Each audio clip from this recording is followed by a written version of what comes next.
मामांगम में भाग लेने के लिए अगर एक भी योद्धा वल्लभराज से जा रहा है तो वो यहाँ की औरतों के मन में जलती बदले की आग की वजह से है।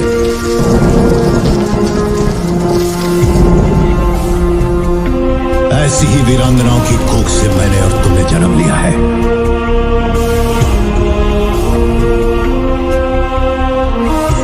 वल्लभनाथ की स्त्रियों को ये अधिकार नहीं। रानी चेन्नम्मा की वीरता की कहानी।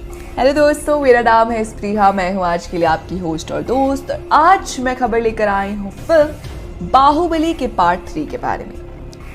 किट्टूर चेन्नम्मा, किट्टूर जो आजादी के पहले एक प्रिंसली स्टेट हुआ करता था और आज कर्नाटका का हिस्सा है, उसकी महारानी थी जिन्होंने किट्टूर पर राज किया। यानी चेन्नम्मा एक काफी बहादुर और निडर रानी थी। उन्होंने 1824 में ब्रिटिश ईस्ट इंडिया कंपनी के सामने अपनी सेना तैयार की थी, क्योंकि उन्हें यह जरा भी गवारा नहीं था कि बाहर के लोग आकर हमारे लोगों का शोषण करें, और उन्होंने इन डिफाइंस ऑफ द सर्वोपरिता को वापस हासिल करने के लिए उनके सामने युद्ध किया। और इतना ही नहीं, उन्होंने ईस्ट इंडिया कंपनी को पहले रिवोल्ट में हरा भी दिया, लेकिन दूसरी रिबेलियन के दौरान वो पकड़ी गई और युद्ध के बाद एक प्रिजनर बनी और उसी दौरान उनकी मौत हो गई। महारानी किट्टूर चेन्नम्मा पहली ऐसी फीमेल रूलर थी जिन्होंने ब्रिटिश कॉलोनाइजेशन के खिलाफ रिबेल किया और काफी बहादुरी से उनके सामने लड़ी भी, और आज भी कर्नाटका में उन्हें एक हीरो के रूप में याद किया जाता है।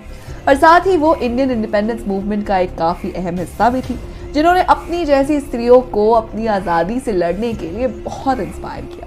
अगर हम उनकी लाइफ के बारे में बात करें तो उनका जन्म 1778 में ककटी नाम के एक छोटे गांव में हुआ था, और उन्होंने काफी कम उम्र में ही हॉर्स राइडिंग, स्वॉर्ड फाइटिंग और आर्चरी ये सब सीखना शुरू कर दिया था। उसके बाद 15 साल की उम्र में देसाई परिवार के राजा मल्लसर्जा से विवाह कर लिया था।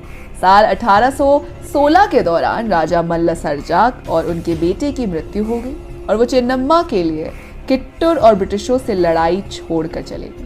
उसके बाद उन्होंने शिवलिंगप्पा को अडॉप्ट किया अपने बेटे के रूप में और उसे किट्टूर का राजा घोषित किया।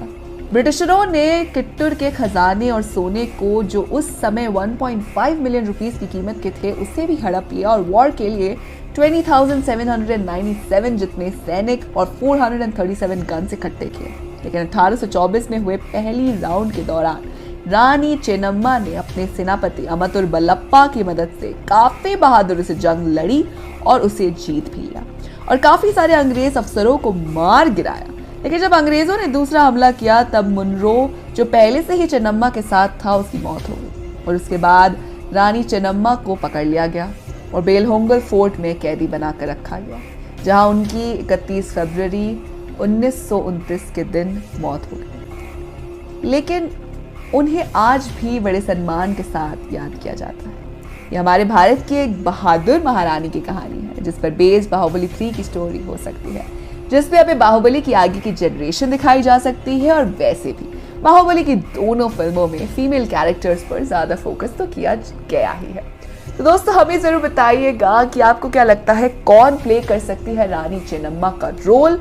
और अगर आपको वीडियो पसंद आई हो तो इसे लाइक कीजिए, दोस्तों के साथ शेयर कीजिए और फिल्मी दुनिया से जुड़े रहने के लिए सब्सक्राइब कीजिए हमारे चैनल बॉलीवुड स्टूडियोज को।